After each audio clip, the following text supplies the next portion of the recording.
ঘটনা যখন ঘটলো ঠিক একইভাবে একজন ক্যামেরাম্যান ঘটনার ছবি তুলেছে, কোন নড়াচড়া নাই, কোন কাপড়ই নাই। খেয়াল করে দেখবেন ভিডিওটি একেবারে মনে হয় তৈরি করা একটা ভিডিও। অর্থাৎ এই ঘটনাটি ঘটবে, ভিডিও করবে, এই সামনে তুলে ধরবে, জাতির সামনে বিএনপিকে মাথা নত করতে বাধ্য করবে, এমন চিন্তাধারা করেছিল। এই ঘটনার সঙ্গে বাস্তবের এবং সত্যিকারের বিএনপির কোন সম্পর্ক নাই। আমার কাছে একটা ছবি আছে, আমি দেখাতে পারবো না এই মুহূর্তে।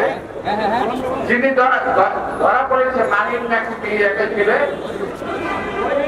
এই ছেলের সঙ্গে এনসিপি নেতৃবৃন্দের ছবি আছে। আমি দেখাতে পারি, আমি চ্যালেঞ্জ করে বলতে পারি এই ছেলের সঙ্গে ছবি আছে, ওদের সঙ্গে কে কে ধরা পড়েছে। বিএনপির উপরে দায় চাপিয়ে দেওয়ার চেষ্টা করছে, আওয়ামী লীগের দিকে ছেড়ে দেওয়ার চেষ্টা করছে।